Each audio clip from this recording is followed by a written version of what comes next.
Hi viewers, good afternoon. Welcome to Smart Investor. ప్రస్తుతం markets 75 points plus లో Nifty 9740 add levels దగ్గర trade అవుతుంది and Sensex 274 points plus లో 31635 levels దగ్గర trade అవుతుంది. అయితే ఈ ఉదయం నుంచి ఒక అనూహ్యమైన పరిణామం చోటు చేసుకుంది. స్టాక్ మార్కెట్, దేశీయ స్టాక్ మార్కెట్ చరిత్రలో ఇలాంటి ఒక విభిన్నమైన పరిస్థితి మనం చూస్తున్నాం. ఇవాళ ఉదయం నుంచి ప్రీ ఓపెన్ సెషన్స్ నుంచే నిఫ్టీ ట్రేడ్ కాని పరిస్థితి. వాళ్ళ ఉదయం నుంచి నేషనల్ స్టాక్ ఎక్స్చేంజీలో ఉన్న టెక్నికల్ గ్లిచ్ కారణంగా ఈ ఉదయం నుంచి ట్రేడింగ్ నిలిచిపోయింది. చాలా గందరగోళమైన పరిస్థితి ఉదయం నుంచి నెలకొందని చెప్పుకోవచ్చు. మార్నింగ్ ప్రీ ఓపెన్ సెషన్ లో కొద్దిగా ఒక సెకండ్ పాటు ట్రేడింగ్ జరిగినట్టు మనకు అనిపించింది, కానీ అప్పటి నుంచి మొత్తం స్టాండ్ స్టిల్ పరిస్థితి ఇవాళ కొద్దిసేపటి క్రితం వరకు మనం అబ్జర్వ్ చేస్తున్నాము. స్టిల్ ఎప్పటికీ క్యాష్ మార్కెట్లో కొద్దిగా టెక్నికల్ గ్లిచ్ ఉన్నట్టు కనిపిస్తూనే ఉంది. పెద్దగా వాల్యూమ్స్ అయితే మనకు కనిపించట్లేదు. ఫ్యూచర్స్ అండ్ ఆప్షన్ సెగ్మెంట్ లో ఎన్ఎస్సీలో సజావుగా ట్రేడింగ్ సాగుతుంది, కానీ బట్ క్యాష్ సెగ్మెంట్ లో మాత్రం ఇంకా వాల్యూమ్స్ పెద్దగా టిక్ కాని పరిస్థితి అండ్ ఎప్పటికప్పుడు అప్డేషన్ పాయింట్ ఆఫ్ వ్యూలో కూడా క్యాష్ మార్కెట్ ఆ స్థాయిలో కావట్లేదని చెప్పి డీలర్స్ దగ్గర నుంచి, బ్రోకర్స్ దగ్గర నుంచి అందుతున్న సమాచారం ప్రకారం మనకు అర్థమవుతుంది. పూర్తిగా టెక్నికల్ గ్లిచ్ అని చెప్పి ఇవాళ ఉదయం నుంచి ఎన్ఎస్సీ చెప్పే ప్రయత్నం చేస్తుంది, కానీ బట్ బీఎస్సీలో మాత్రం ట్రేడింగ్ కొనసాగుతూనే ఉంది. దీంతో గందరగోళ పరిస్థితి కొద్దిగా ఆజ్యం పోసినట్టు అయింది. ఎందుకంటే రెండు ఎక్స్చేంజ్లు సైమల్టేనియస్ గా సింగిల్ పాత్రలో వెళ్ళడం మనం చూస్తున్నాము. ఇటువైపు ఏమో ఎన్ఎస్సీలో ట్రేడింగ్ నిలిచిపోవడం, అటువైపు బీఎస్సీలో వాల్యూమ్స్ కొద్దిగా స్పట్ రావడం మనకు కనిపించింది. సాధారణ వాల్యూమ్స్ పోలిస్తే కొద్దిగా వాల్యూమ్ స్పట్ బీఎస్సీలో కనిపించింది. బట్ ఒక రకమైన అనిశ్చితి ఇవాళ ఉదయం నుంచి ట్రేడర్లు నెలకొని ఉంది. దీంతో ఇది మళ్ళీ సార్ట్అవుట్ అవుతుందో లేదో, సార్ట్అవుట్ అయినా సరే ఆర్డర్స్ పాయింట్ ఆఫ్ వ్యూలో, ఎగ్జిక్యూషన్ పాయింట్ ఆఫ్ వ్యూలో స్టిల్ అప్పటికి బై ప్రైస్ మధ్య, సెల్ ప్రైస్ మధ్య డిఫరెన్స్ మనకు కనిపిస్తుంది. ఆ అప్డేషన్ ఇంకా కావట్లేదు. So maybe as of now ఇప్పటివరకు ట్రేడింగ్ రెజ్యూమ్ అయిందని ఎన్ఎస్సీ చెప్పే ప్రయత్నం జరుగుతుంది, కానీ better not to venture out అన్న ఇది కూడా కొంతమంది ట్రేడర్స్ సలహా ఇస్తున్నారు. ఈ రోజుకి మేబీ అంటిల్ అన్లెస్ మరి ఇంకా కొద్ది క్లారిటీ వచ్చేంత వరకు ఆగి ఉండడమే మంచిదన్న సలహా వినిపిస్తుంది. బట్ ఇప్పటివరకు అయితే రికార్డ్ హైలో మార్కెట్స్ ట్రేడ్ అవుతుందని చెప్పుకోవచ్చు. ఎందుకంటే 9709 మనకు ప్రీవియస్ హై, ప్రస్తుతం 9745, 9750 దాకా వాళ్ళ మార్కెట్ వెళ్ళడం చూస్తాము. రికార్డ్ హైస్ దగ్గర మనమైతే ట్రేడ్ అవుతున్నాయి మార్కెట్స్ నిఫ్టీ పాయింట్ ఆఫ్ వ్యూలో. అండ్ ఇంకా నార్మల్ మార్కెట్స్ విషయానికి వచ్చినట్టయితే ఎఫ్ఎంసీజీ మీద దాదాపు అన్ని రంగాల షేర్లు ఇవాళ లాభాలు ట్రేడ్ అవుతూ వస్తున్నాయి. మిడ్ అండ్ స్మాల్ క్యాప్స్ లో కూడా కొద్దిగా బయింగ్ ఇంట్రెస్ట్ ఎమర్జ్ అవుతోంది. ఇవాళ 52 వేల గరిష్ట స్థాయిని టచ్ చేసిన స్టాక్స్ 91 దాకా మనకున్నాయి. అందులో అశోక్ లేలాండ్ ఒకటి, రెగ్యులర్ గా వినిపిస్తున్న పేరు, Asian granite, Edelweiss, DHFL, Gayatri projects, Godrej industries and HDFC bank, IndusInd bank, Laurus labs, Maruti 7500 mark ని వాళ్ళ క్రాస్ చేసింది. చాలా స్ట్రాంగ్ గా ఉంది. But because of this NSE glitch లో వాల్యూమ్స్ చాలా థిన్ గా ప్రస్తుతం ఎన్ఎస్సీలో మనకు కనిపిస్తున్నాయి. Ramco, Sundaram brakes, TVS motors, Venky's and Voltamp లాంటి స్టాక్స్ అన్ని కూడా ఇవాళ 50 వీక్ హై టచ్ చేసిన స్టాక్స్ లిస్ట్ లో కనిపిస్తున్నాయి. మిగిలిన స్టాక్స్ లో ఇవాళ దివీస్ ల్యాబ్స్ ఇవాళ 20% దాకా పెరగడం చూసాయి. ఎందుకంటే గతంలో వాళ్ళకి వైజాగ్ లో ఉన్న రెండో యూనిట్ కి ఇంపోర్ట్ అలర్ట్ యుఎస్ఎఫ్డిఏ నుంచి వచ్చింది. ఇవాళ ఇంపోర్ట్ అలర్ట్ ని లిఫ్ట్ చేయబోతున్నట్టు యుఎస్ఎఫ్డిఏ నుంచి సమాచారం అందిందని చెప్పి దివీస్ ల్యాబ్స్ చెప్పడంతో ఒక్కసారి ఇవాళ ప్రారంభంలో 20% దాకా పెరగడం చూసాం. ఒకవేళ మేబీ ఎన్ఎస్సీలో ఇవాళ ట్రేడింగ్ జరిగి ఉంటే F&O సెగ్మెంట్ లో ఉన్న స్టాక్ అప్పుడు ఇంకా అంతకు మించి పెరిగి ఉండేది. బట్ 20% దాకా ఇవాళ బీఎస్సీలో పెరగడం చూసాం. But profit booking higher levels నుంచి కనిపించింది. 78% గెయిన్స్ తో ఇప్పటికి దివీస్ ల్యాబ్స్ ట్రేడ్ అవుతుంది. ఇక బయోకాన్ వాళ్ళకున్న బొమ్మసంద్ర ప్లాంట్ లో ఏదైతే ఉందో, ఫెసిలిటీ ఉందో, దానికి ఫ్రెంచ్ కి సంబంధించిన కొద్దిగా ఫ్రెంచ్ రెగ్యులేటర్ వాళ్ళు ల్యాప్సెస్ కనుగొన్నారు. దీంతో ఆ స్టాక్ లో 10% దాకా వాళ్ళ ఉదయం క్రాక్ అయింది. కొద్దిగా మళ్ళీ రికవరీ కనిపించింది బయోకాన్ లో. ఏయూ స్మాల్ ఫైనాన్స్ బ్యాంక్ వాళ్ళ లిస్ట్ కావడం చూసాం. 47% ప్రీమియంతో దాదాపు 358 రూపాయలు ఇష్యూ ప్రైస్ అయితే 528 రూపాయల దగ్గర లిస్ట్ కావడం అండ్ ఇంట్రాడేలో 544 రూపాయల దాకా వెళ్ళడం చూస్తున్నాం. చాలా strong listing gains AU small finance bank లో ఉన్నాయి. మొత్తానికి ఎన్ఎస్సీ గ్లిచ్ ఎలాంటి ఇంపాక్ట్ చూబోతోంది, ప్రస్తుతానికి ట్రేడింగ్ ఇంకా కొనసాగించవచ్చా ఈ రోజుకి, అండ్ ఎలాంటి ట్రేడింగ్ అండ్ ఫండమెంటల్ వ్యూహాన్ని వాళ్ళు అనుసరించాల్సిన అవసరం ఉందన్న అంశాలు మనతో మాట్లాడి సిద్ధంగా ఉన్నారు. Good afternoon both officer. First of it's kind in markets. ఎందుకంటే మామూలుగా టెక్నికల్ గ్లిచ్ అనేక సందర్భాల్లో మనం ఎక్స్పీరియన్స్ చేస్తాం. నాట్ ఓన్లీ మన కంట్రీలో, అనేక ప్రపంచవ్యాప్తంగా ఉన్న ప్రధాన ఎక్స్చేంజ్ అన్నింటిలో. బట్ ఇక్కడ ప్రీ ఓపెన్ నుంచే కన్ఫ్యూజన్ మొదలైంది. 10 o'clock ఒకసారి రెజ్యూమ్ చేస్తున్నారు, 10:15 అన్నారు, 10:30 అన్నారు, 11, 11:15, 12 ఇలా అనేక సందర్భాల్లో పోస్ట్ పోన్ చేసుకుంటూ వచ్చారు. ఒక రకమైన గందరగోళ పరిస్థితి వాళ్ళంతా మార్కెట్లో నెలకొని ఉంది. అటువైపు ఏమో బీఎస్సీ తన ట్రేడింగ్ యథావిధిగా కొనసాగిస్తూనే ఉంది. ఎలా చూసారు ఇవాళ ఉదయం నుంచి? One of the major broking house లో మీరు ఉన్నారు కాబట్టి. యా, బేసిక్లీ ఇప్పటికి కూడా ఆర్డర్స్ లో మనకి ఆన్ స్క్రీన్ ప్రైసెస్ అయితే అప్డేట్ కావట్లేదని. So this is definitely major problem. Actually వీళ్ళకి డిజాస్టర్ రికవరీ సైట్స్ వేరే కూడా ఉంటాయి, అవి ఆల్టర్నేటివ్లీ స్విచ్ ఆన్ అవ్వాల్సింది. ఐ డోంట్ నో అది కూడా ఎందుకు కాలేదు అనేది మనకు తెలియదు. బట్ అఫ్ కోర్స్ ఎందుకంటే ఇది ఆర్బిట్రేట్ చేసే వాళ్ళకి ఇది యాక్చువల్లీ మేజర్ డిసడ్వాంటేజ్ అని చెప్పాలి. ఎందుకంటే ప్రీ ఓపెనింగ్ లో ఎవరైనా ఫీడ్ చేస్తుంటే అవన్నీ ఫ్లష్ అవుట్ అయిపోయినాయి. ఫ్రెష్ గా వాళ్ళు 12-15 తర్వాత ఫీడ్ చేయాల్సిన పరిస్థితి వచ్చింది. సో ఇన్ కేస్ ఎవరైనా కొన్ని కౌంటర్స్ లో ఎక్కడైతే షార్ప్ రికవరీ మనం ఈ రోజు చూసాము, అటువంటి దాంట్లో షార్ట్ ఉంటే ఎన్ఎస్సీలో they did not get any chance to cover in the first 1 hour or pre opening trade లో. సో ఇది definitely it's a major cause of concern అండి. ఐ థింక్ టెక్నికల్ ప్రాబ్లమ్స్ అనేవి అన్ని చోట్ల వచ్చాయి, majority bourses across the world వస్తాయి కానీ, but disaster recovery sites కూడా ఉంటాయి కాబట్టి I think alternate switch on అనేది it should happen within no time. But I think the NSE will definitely look into it. At the end of the day, they are machines only. But still, people are not punching orders, as they should on NSE. So I think that's a major glitch. Ee roju anta probably ilage jarige avakasam untundi. Rep morning malli fresh ga market open ayinappudu I think actual price updation anedi on screen correct ga jarugutundi. Many counters ippudu kuda cash segment lo they are not updating the prices in on NSE. Wipe out అయిపోయినట్టే అని చెప్పుకోవాలి trading point of వ్యూలో. ఎందుకంటే ఈ confusion, ఈ clarity లేదు కాబట్టి చాలా మంది వాల్యూమ్స్ కూడా మనకు కనిపించట్లేదు. ఎందుకంటే మారుతి లాంటి కౌంటర్ లో కూడా 7,000 to 10,000 వాల్యూమ్స్ చూపిస్తున్నాయి. ట్రూ, ఎందుకంటే మనకి జనరలీ స్క్రీన్ ఆన్ స్క్రీన్ చూస్తుంటే బయర్ రేట్ కంటే సెల్లర్ రేట్ చాలా తక్కువ. Buyer rate about 50 to 100 rupees కొన్ని కౌంటర్స్ లో ఎక్కువ ఉంది, సెల్లర్ 100 రూపీస్ తక్కువ ఉంది. So I think those are the glitches which they have to still address అండి. బట్ F&O సెగ్మెంట్ లో ఆర్డర్స్ ఎగ్జిక్యూట్ అవుతున్నాయి ఎన్ఎస్సీలో అని చెప్తున్నారు. But really we have to people are skeptic అండి. People are not pushing in the orders because ఆ price discover అనేది correct గా జరుగుతుందా లేదా అనేది people are worried about. I think today completely ఇలాగే జరిగే అవకాశం ఉంది. At the end of the day once market closes రేపు మార్నింగ్ ఓపెనింగ్ లోపల I think they have to set right things. Sundar గారు, మీరు ఎలా చూస్తున్నారు ఈ సినారియోని అండ్ టెక్నికల్ పాయింట్ ఆఫ్ వ్యూలో ఎలాంటి గైడెన్స్ ఇస్తారు? ఓకే, ఈ సినారీలో పెద్ద సీరియస్నెస్ ఉండదు అనుకుంటాను. ఎందుకంటే ఎన్ఎస్సీ తీవ్రంగా దీని మీద వర్క్ చేస్తుంది కాబట్టి ప్రాబ్లీ అనదర్ ఫ్యూ మినిట్స్ లో పూర్తిగా సార్ట్ అవుట్ కూడా అయిపోయే అవకాశాలు కూడా కనిపిస్తుంది. ఇక మార్కెట్ విషయానికి వస్తే మటుకు మార్కెట్ ఇవాళ ఒక 5 వారాల కన్సాలిడేషన్ తర్వాత, ఒక 2-3 మేజర్ టాప్స్ తర్వాత, మనకి వీక్లీ చార్ట్ లో తీవ్రమైన రెసిస్టెన్స్ తర్వాత ఇవాళ ఒక అప్ సైడ్ బ్రేక్అవుట్ వచ్చింది. సో 5 వారాల తర్వాత మార్కెట్ లో ఇవాళ హెవీ వాల్యూమ్స్ తోటి 9,700 లెవెల్స్ బ్రేక్ అయింది కాబట్టి మార్కెట్ వాళ్ళ క్లోజింగ్ సమయానికి కూడా సస్టైన్ కాగలగాలి. అంటే క్లోజింగ్ కి ఇదే లెవెల్లో డే హై దగ్గర స్ట్రాంగ్ గా క్లోజ్ అవ్వాలి.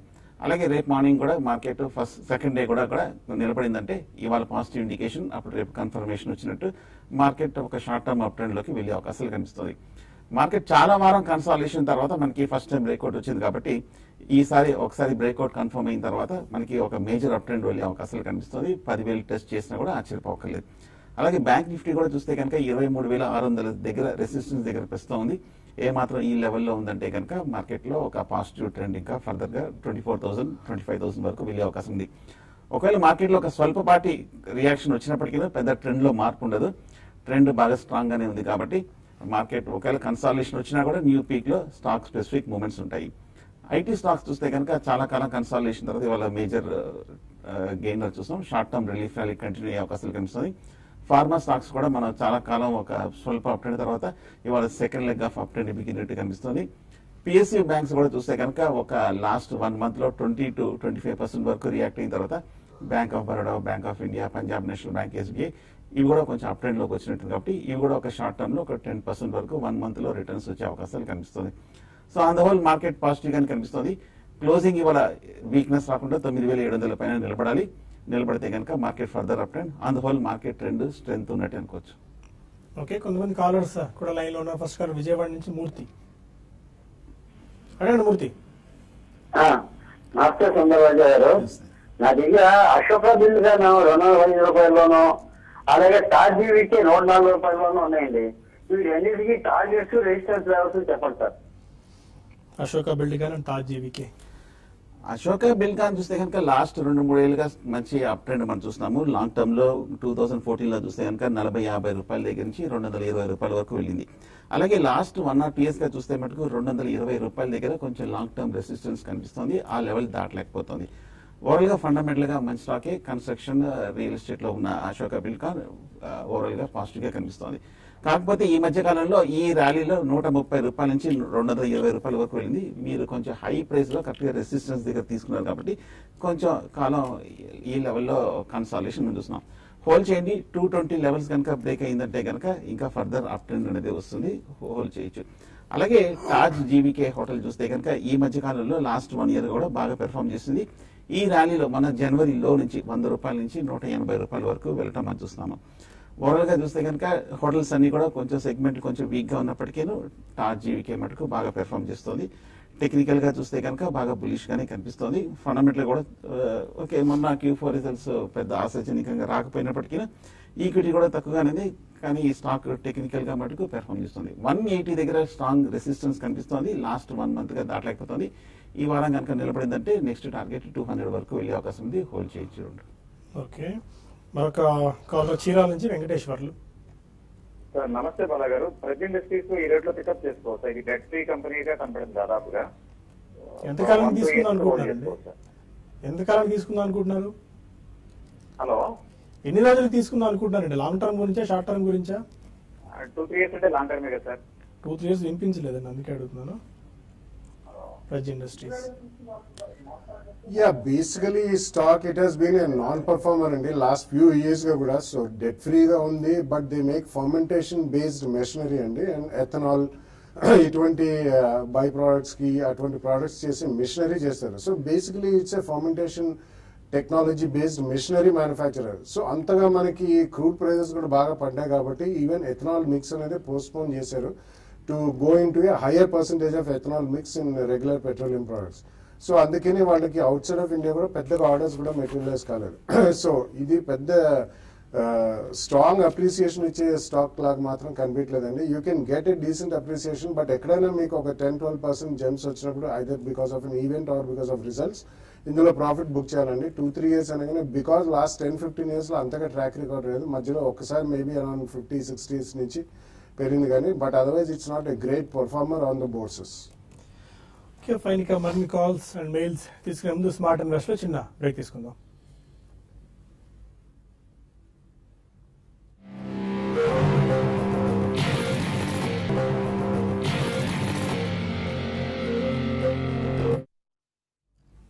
Welcome back to smart investor. Markets almost records హైలో ట్రేడ్ అవుతున్నాయి. 31,665 పాయింట్ల దగ్గర సెన్సెక్స్ ట్రేడ్ అవుతుంది. అండ్ బ్యాంక్ నిఫ్టీ కూడా 23,642 పాయింట్ల దగ్గర ట్రేడ్ అవుతుంది. చాలా స్ట్రాంగ్ బయింగ్ యాక్షన్ మనకు కనిపిస్తుంది. టెక్నికల్ గ్లిచ్ వచ్చినప్పుడు కూడా మార్కెట్స్ లో ఏమాత్రం వెనక్కి తగ్గిన పరిస్థితి. But trading volumes point of వ్యూలో చూస్తే కాస్త తక్కువగా ఉన్నప్పటికీ బట్ స్టిల్ గతంలో ఉన్న 9,709 పాయింట్స్ మార్క్ పైనే నిఫ్టీ కొనసాగుతూ వస్తుంది. అయితే ఇవాళ ట్రేడింగ్ హై పైన క్లోజ్ అవుతుందా ఆర్ మళ్ళీ సెల్ ఆఫ్ ఏమైనా కనిపిస్తుందా వేచి చూడాల్సిన అవసరం అయితే కనిపిస్తుంది. బట్ యాజ్ ఆఫ్ నౌ అయితే చాలా స్ట్రాంగ్ బయింగ్ అయితే లోయర్ లెవెల్స్ దగ్గర మనకు కనిపిస్తుంది. రవీంద్ర మన కాలర్ ఉన్నారు. హలో, అడిగా రవీంద్ర. హలో, చెప్పండి రవీంద్ర, వినిపిస్తుంది. రవీంద్ర చెప్పండి సార్. సింటెక్స్ 24-25 బై చేస్తున్నాము. ఓకే, ఫోర్టీస్ 195 రూపాయలు బై చేస్తున్నాము. యావరేజ్ చేసుకోమంటారా వద్దా?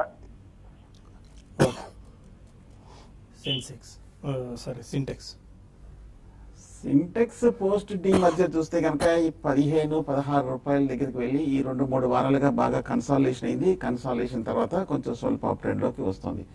లాస్ట్ వీక్ కూడా మనం చూసాము సింటెక్స్ టెక్నికల్ గా ఒక రివర్సల్ అనేది ఏర్పడింది. షార్ట్ టర్మ్ ఒక రిలీఫ్ ర్యాలీ వచ్చే అవకాశాలు కనిపిస్తుంది. ఇవాళ ఇంచుమించు 3% వరకు పెరగటం మనం చూస్తున్నాము. హోల్డ్ చేయండి. సింటెక్స్ ప్రాబ్లీ షార్ట్ టర్మ్ అయితే కనుక నా ఉద్దేశం ఒక 35 ఆ లెవెల్స్కి వస్తే కనుక మీరు షార్ట్ టర్మ్ లో ప్రాఫిట్ బుక్ చేయొచ్చు. అలాగే రెండో స్టాక్స్ ఫోర్టీస్ గురించి అడిగారు.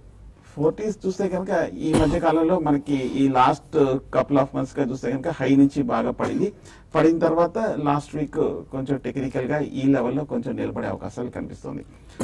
225 రూపాయల నుంచి పడిన ఫోర్టీస్ 155 దగ్గర చాలా స్ట్రాంగ్ సపోర్ట్ కనిపిస్తోంది. లాస్ట్ 1 year గా చూస్తే కనుక 150 దగ్గర గట్టి మద్దతు ఉండడంతో ఇక నుంచి పెద్ద డౌన్ స్టే రిస్క్ లేదు.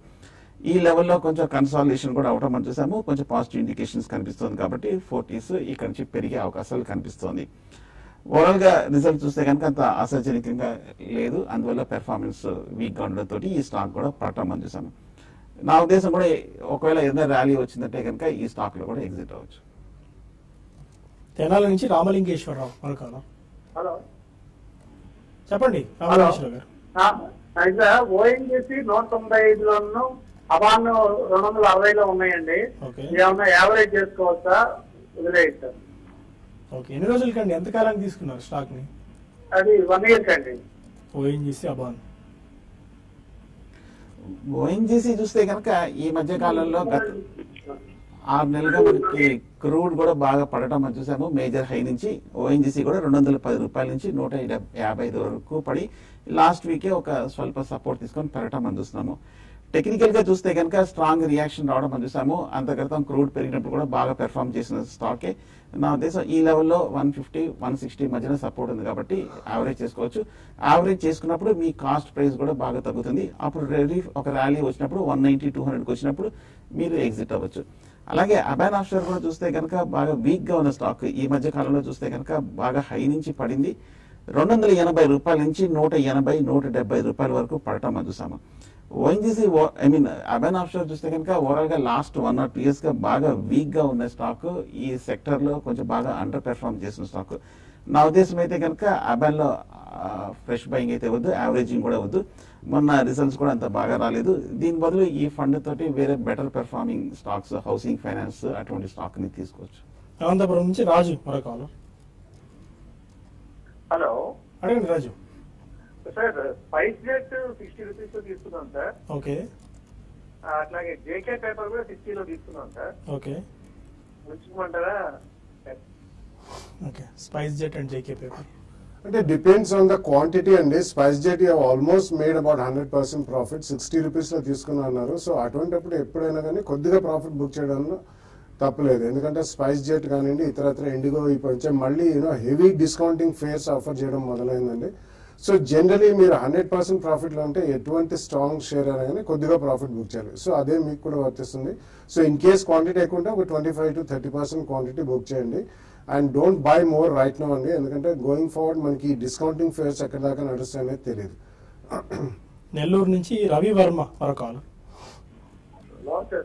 నమస్కారం అండి, చెప్పండి. RCF central bank of India రెండిట్లో ప్రాజెక్ట్ బుక్ చేశాను. మళ్ళీ రీఎంట్రీ కావాలి సార్. ఎంతకాలం తీసుకుందాం అనుకుంటున్నారు? 1 year విడితో ఉంటాను సార్. ఇప్పుడే RCF and central bank of India 1 year time horizon. Rashtriya chemicals చూస్తే కనుక 1 year పాయింట్ ఆఫ్ వ్యూలో ఈ లెవెల్లో తీసుకోవచ్చు. ఎందుకంటే ఈ మధ్య కాలంలో లాస్ట్ 1 year గా ఫెర్టిలైజర్ స్టాక్స్ అన్ని కూడా బాగా పెరిగింది. ఆర్సీఎఫ్ కూడా 40 రూపాయల నుంచి 100 రూపాయల వరకు వెళ్ళి మళ్ళీ ఒక 20% వరకు రియాక్షన్ రావడం మనం చూస్తున్నాము. ఫస్ట్ పాయింట్ ఆఫ్ లెవెల్ కి సపోర్ట్ లెవెల్స్ కి వచ్చింది. 175 దగ్గర కొంచెం నిలబడుతోంది. సో ఈ లెవెల్లో మీరు కరెక్షన్ కూడా పూర్తయింది. ఫండమెంటల్ గానే స్ట్రాంగ్ గానే ఉంది. అవుట్లుక్ కూడా ఫెర్టిలైజర్స్ కానీ కూడా బాగుంది కాబట్టి లాంగ్ టర్మ్ కోసం తీసుకోవచ్చు. హైదరాబాద్ నుంచి సాయి కుమార్ మరొక. హలో, అడగండి సాయి కుమార్. సార్ నేను జిఎంఆర్ ఇన్ఫ్రా ఒక 1000 హోల్డ్ చేశాను సార్. జిఎంఆర్ ఇన్ఫ్రా గురించి తెలుసుకుందాం అనుకుంటున్నాను సార్. ఎప్పుడు తీసుకున్నారు ఈ స్టాక్ ని? 20 రేట్ లో తీసుకున్నాను సార్, ఒక 1 month బ్యాక్. అదే పదే చెప్తున్నాం అండి. ఇప్పుడు జిఎంఆర్, జీవీకేలు, యూనిటెక్, జేపీ అసోసియేట్ లాంటి స్టాక్స్ అన్ని కొద్దిగా బాగా తక్కువగా ఉన్నాయి కదా అని చెప్పి చాలా మంది ఎంటర్ అవుతున్నారు. ఎన్పిఏ ఇష్యూస్ కొద్దిగా సార్ట్అవుట్ అవుతాయేమో అని చెప్పి. బట్ హ్యూజ్ డెట్ బర్డన్ లో కూరుకున్న కంపెనీలు ఇవి. మేబీ ప్రైస్ చూసి మీరు అట్రాక్ట్ అయి కొంటున్నట్టున్నారు. నాట్ ఎ గ్రేట్ ఐడియా అండి. మీరు చెప్పింది ఇట్స్ రైట్. సో ఇవన్నీ only at the most if you are a good trader, అది కూడా స్ట్రిక్ట్ గా మీరు స్టాప్ లాసెస్ పెట్టుకుని చేసేటైతే పనికొస్తుంది. ఎందుకంటే ఈ ఎఫ్ఎన్ఓ సెగ్మెంట్ లో ఉన్నా కానీ హ్యూజ్ క్వాంటిటీస్ ట్రేడ్ అవుతాయి కాబట్టి it's not so easy to make money sitting in a far remote place. So ఆ కారణం వల్ల మీకు ఏదైనా స్వల్పంగా ప్రాఫిట్ వచ్చినా, ఈవెన్ 5-7% ప్రాఫిట్ వచ్చినా I think you should come out అండి. ఇటువంటి రెజల్యూషన్ అనే వచ్చిన తర్వాత ఇవన్నీ పటిష్టంగా బ్యాలెన్స్ షీట్ చేసుకోవడానికి they will take a few years. It's not going to change overnight. So ఇవన్నీ heavy debt ridden burden companies కాబట్టి in my opinion even small profit you should come out. ఒకవేళ మీకు perform చేయకపోయినా ఒక 2-3 months లో I think even then స్వల్పంగా loss ఉన్న బయటికి రావాలండి. Because you will miss the opportunity in some other stock. DVS labs main గా ఇవాళ one of the major stock, most discuss stock గా చెప్పుకోవాలి. ఎందుకంటే బికాస్ ఆఫ్ దిస్ వైజాగ్ వాళ్ళ సెకండ్ యూనిట్ కి ఇంపోర్ట్ అలర్ట్ ఇస్తే దాన్ని లిఫ్ట్ చేయబోతున్నారు అన్న ఒక వార్త నేపథ్యంలో స్టాక్ 20% దాకా ఒక రోజు ఈ రోజు పెరగడం మనం చూసాం. బట్ మళ్ళీ చాలా ప్రాఫిట్ బుకింగ్ అయితే కనిపించింది. స్టిల్ 7-8% గెయిన్స్ తో అయితే ఉంది. మేబీ దాని పాజిటివ్ వచ్చా కంపెనీకి, అండ్ వాళ్ళు పాజిటివ్ అయితే ఈ పాటికి ఇంకా కొద్ది స్పర్ట్ వచ్చినారు కదా, ఎందుకు ప్రాఫిట్ బుకింగ్ కనిపించింది ఈ స్టాక్ లో? No, it's too early. It's only unit number 2 import alert తీస్తాము అని చెప్పారు, తీసేమని కూడా చెప్పలేదు. So we do not know, I mean, how much time it will take. And ఇది ఒకటే కాకుండా వాళ్ళు ఇదివరకు వైజాగ్ యూనిట్లు వేరే దాని మీద కూడా ఇంకా కంప్లీట్లీ వాళ్ళు బ్యాన్ అంతా తీసేయలేదు. సో బ్లాంకెట్ బ్యాన్ మొత్తం తీసేయలేదు. So this is only emotional and sentimental boost up అని చెప్పాలండి. బట్ యాజ్ అండ్ వెన్ అంటే వాళ్ళు రెమిడియల్ మెజర్స్ తీసుకున్నాము, తర్వాత సబ్జెక్ట్ మ్యాటర్ ఎక్స్పర్ట్స్ నేను యుఎస్ఎఫ్డి వాళ్ళని సంప్రదించి ఇది ఒక విధంగా చూసుకోవాలంటే ఇట్స్ ఫాస్టర్, చాలా ఏప్రిల్లో జరిగింది, ఇంత ఫాస్ట్ గా రావడం అనేది కూడా ఇప్పటిదాకా ఏ ఫార్మస్యూటికల్ కంపెనీలు కూడా జరగలేదు. But they still not out of the Woods అండి. కాబట్టి చాలా ట్రేడింగ్ షార్ట్స్ అయినా బిల్డప్ అయినా, ఎందుకంటే లాస్ట్ 10-15 days లో కూడా స్వల్పంగా పెరిగిన స్టాక్ అది. సో అవన్నీ కొద్దిగా జాగ్రత్తగా ఆచితూచి తీసుకోవాలండి. రెగ్యులేటరీ ప్రాబ్లమ్స్ అనేది ఏ రోజు ఎప్పుడన్నా ఫార్మస్యూటికల్ ఇండస్ట్రీలో రావచ్చు. ఈ రోజు పొద్దున మనం బయోకాన్ చూసాం, ఆల్మోస్ట్ 10% క్షీణించింది. సో బయోకాన్ మనం అనుకున్నట్టు ఇట్ వాజ్ ఓన్లీ కంపెనీ అంతగా రెగ్యులేటరీ ప్రాబ్లమ్స్ లేకుండా ఇంతకాలం కొనసాగిందని. సో ఈ రెగ్యులేటరీ ప్రాబ్లం ఉంటుంది కాబట్టి unless you are a high profile trader, I think right now completely it's not out of the woods and wait for some clarity completely and wait for some stability before you buy అని చెప్పొచ్చు. Okay, ఒక caller ఉన్నారు. Hello Lakshmi గారు. అడగండి లక్ష్మి గారు. అవునండి, చెప్పండి, question అడగండి. అది ల్యాంకో ఇన్ఫ్రా గురించి అడుగుదామండి. ఏం అడుగుదాం అనుకుంటున్నారు? ల్యాంకో ఇన్ఫ్రా మేము 8,000 షేర్స్ 8 రూపీస్ అప్పుడు తీసుకున్నాము. ఓకే, అది 1 రూపీకి వచ్చేసింది కదండి. హోల్డ్ చేయమంటారా, యావరేజ్ చేయమంటారా అని. ఇంకా మళ్ళీ యావరేజ్ చేయడానికి ఏం లేదండి ఆ స్టాక్ లో, మరి ఎందుకు మీరేం తీసుకుంటారా? ప్రస్తుతం ఈ స్టాక్ గురించి కూడా చెప్పడానికి ఏం లేదండి. యావరేజింగ్ మటుకు సాయి గారు చెప్పినట్టు 80% అటెంప్ట్ చేయొద్దు. ఏదైనా పాజిటివ్ న్యూస్ ఏదైనా రీబౌండ్ వస్తే కనుక మీరు ఎగ్జిట్ అవ్వండి. సో ల్యాంకో స్టాక్ మీరు తీసుకున్నారు, ఇంకేదో ఇప్పుడు ప్రస్తుతానికి చేయగలిగింది ఏం లేదు కాబట్టి మళ్ళీ అందులో యావరేజ్ చేసి మళ్ళీ ఇరుక్కోవడం అయితే కరెక్ట్ స్ట్రాటజీ కాదండి. మనం మెయిల్ తీసుకుందాం. శర్మ అడుగుతున్నారు, ఐడిఎఫ్సి అట్ దిస్ రేట్ లో బై చేసుకోవచ్చా? ఎందుకంటే ఈ సాధక బాధకాలు, ఈ Shriram merger into IDFC and all, it will take its own sweet time. మళ్ళీ రెగ్యులేటరీ ఇష్యూస్ కూడా వస్తాయని అనుకుంటున్నారు ఎక్స్పర్ట్స్ అందరూ. So we do not know. But IDFC as it is it's a very high equity company, చాలా పెద్ద equity ఇది కాబట్టి. And they basically into infrastructure lending. So IDFC per se, అది ఐడిఎఫ్సి బ్యాంక్, ఈ రెండు మధ్య అయినప్పటి నుంచి కూడా మనం పదే చెప్తూనే ఉన్నాం ప్రతిసారి ప్రేక్షకులకి. Because of the large equity ఇందులో క్యాపిటల్ అప్రిసియేషన్ అనేది రావడం చాలా కష్టం అండ్ చాలా టైం బౌండ్ ప్రోగ్రామ్ అండి. అది ట్రేడర్స్ కే వర్తిస్తుంది. ట్రేడర్స్ ఏదైనా కొద్దిగా స్ట్రిక్ట్ గా స్టాప్ లాస్లు పెట్టుకుని చేసుకుంటే ఏదైనా కొద్దిగా డబ్బులు సంపాదించే అవకాశం ఉంటుంది. But otherwise for an investor I think even now they can wait a little bit more till the clarity completely emerges. Secunderabad నుంచి సుబ్బారావు మరొకరు. అడగండి సుబ్బారావు గారు. సార్, నా దగ్గర టెక్ మహేంద్ర 600 రూపాయలను, థర్మాక్స్ ఏమో 1150 రూపాయలు వీటిని హోల్డ్ చేస్తున్నాను. వీటికి ఎప్పుడు పెరుగుతాయి? Tech Mahindra and Thermax. Tech Mahindra మనం పదే చెప్తూనే ఉన్నాండి. Among all the IT companies Tech Mahindra has been the weakest in terms of large cap companies. So definitely Tech Mahindra immediately పెరుగుతుందన్న నమ్మకం మాత్రం లేదండి. It can only be at the most tradable share. So ఇందులో మీరు యావరేజ్ చేసుకోవడానికి కూడా పెద్దగా లేదు. ఏదైనా ఈవెంట్ బౌండ్ ఆర్ రిజల్ట్స్ అప్పుడు ఏదైనా చిన్న స్పర్ట్స్ వచ్చినా I think you should come out of that counter అండి. ఎందుకంటే బేసికలీ ఆల్ ఐటీ ప్యాక్ కూడా ఓన్లీ ఒక ట్రేడింగ్ రేంజ్ బౌండే ఉన్నాయి కానీ పెద్దగా capital appreciation except mid and small cap లో few companies, 1 or 2 companies who are completely transformation అయిన డిజిటల్ వాళ్ళకే ఉంది కాబట్టి ఇందులోంచి in my opinion you should come out. Thermax I think you should give the benefit of doubt and retain the counter అండి. కొద్దిగా high price లో తీసుకున్నారు. Thermax is a strong company in terms of engineering and execution. So అది కొద్ది రోజున ఉంచవచ్చు. Prashanth mail చేశారు, TVS Motors and Marico 2 stocks ని 1 to 2 years కోసం డిఫరెంట్ ప్రైస్ పాయింట్స్ లో పిక్ చేసుకోవచ్చా? టీవీఎస్ బాగా పెరిగింది లాస్ట్ 1 or 2 years గా చూస్తే కనుక మేజర్ అప్ ట్రెండ్ లోకి వెళ్ళటం మనం చూసాము. 200 రూపాయల నుంచి మంచి అప్ ట్రెండ్ తోటి ఈ మధ్య కాలంలో బాగా పెర్ఫార్మ్ కూడా అవడం చూసాము. ప్రస్తుతానికైతే ఉన్నాయంటే కనుక ఎవరికైనా హోల్డ్ చేయొచ్చు. ఫ్రెష్ బయింగ్ అయితే మటుకు డిప్లో తీసుకోవచ్చు. అలాగే మ్యారికో కూడా ఈ మధ్యకాలంలో బాగా పెరిగింది. FMCG కౌంటర్స్ అన్ని కూడా రీసెంట్గా అప్ ట్రెండ్లోకి వెళ్ళడం అందిస్తున్నాము. కానీ ఆ తర్వాత ఈ లాస్ట్ 2 days గా ఒక స్వల్ప రియాక్షన్ చూస్తున్నాం. So Marico short term lead గా ఉంది కాబట్టి ఫ్రెష్ బయింగ్ అయితే అవాయిడ్ చేయండి. ఈ మధ్య షార్ట్ టర్మ్ లో FMCG ర్యాలీ అయినట్టుగా కనిపిస్తుంది షార్ట్ టర్మ్ లో. అండ్ రిలయన్స్ ఆల్మోస్ట్ 1496 1500 రూపీస్ దగ్గర రిలయన్స్ ట్రేడ్ అవుతుంది. మళ్ళీ మార్కెట్స్ ని కొద్దిగా గొప్ప రూల్ చేసే ప్రయత్నం చేస్తుంది. TCS లో కూడా 4.5 నుంచి 5% దాకా స్పర్ట్ మనకు కనిపిస్తుంది. ఆల్మోస్ట్ ఈ TCS అండ్ రిలయన్స్ లాంటి స్టాక్స్ మద్దతులో మార్కెట్స్ బాగా పెరుగుతున్నాయి. స్టిల్ 1% గెయిన్స్ తో 9765 ఆర్డ్ లెవెల్ దగ్గర నిఫ్టీ ట్రేడ్ అవుతుంది. చాలా స్ట్రాంగ్ బయింగ్ యాక్షన్ మనకు కనిపిస్తుంది. వాల్యూమ్స్ పాయింట్ ఆఫ్ వ్యూలో తక్కువగా ఉన్నప్పటికీ టెక్నికల్ గ్లిచ్ని అధిగమించి మరి నిఫ్టీ పర్ఫామ్ చేయడం మనం చూస్తున్నాం. Any key level to watch Chandra garu ఇవాళ 9765 అంటున్నాము. ఈ హైయెస్ట్ లెవెల్ ఇది ఏ పాయింట్ ఆఫ్ టైంలో క్లోజ్ అయినా 9709 వరకు. అబౌవ్ క్లోజ్ అయితే ఎలాంటి అప్ సైడ్ మీరు ఇంకా చూస్తారు? నెక్స్ట్ రెసిస్టెన్స్ ఎక్కడ ఉంది? చాలా స్ట్రాంగ్ అప్ మనం చూస్తున్నాము. ఒకవేళ కనుక మార్కెట్ ఇదే గెయిన్స్ కనుక సస్టైన్ అయిందంటే మటుకు ట్రెండ్ పాజిటివ్ గా మారినట్టే. సో నెక్స్ట్ రెసిస్టెన్స్ బహుశా అవుతుంది. సో నీకు సైకలాజికల్ లెవెల్స్ ఉన్నాయి, ఎందుకంటే ఈ లెవెల్లో ప్రీవియస్ డేటా లేదు కాబట్టి. బట్ ఓవరాల్ గా షార్ట్ టర్మ్ అయితే ఒక 10,000 కూడా వెళ్ళే అవకాశాలు కనిపిస్తుంది. సో లాంగ్ పొజిషన్స్ కే మంచి అనుకూలమైన సమయం ఇది. లాంగ్ పొజిషన్స్ కన్సిడర్ చేయండి. సో హోల్డ్ లాంగ్ పొజిషన్స్ అది ప్రస్తుతానికి ఉన్న మంత్ర. అనౌట్ బులెటిన్ ఇక్కడ TV5 న్యూస్ లో వైండప్ చేద్దాం. మళ్ళీ TV5 మనీలో కలుద్దాం యూట్యూబ్ వేదిక ద్వారా. అక్కడ కొన్ని కాల్స్ అండ్ మెయిల్స్ తీసుకుందాం. Stay with us.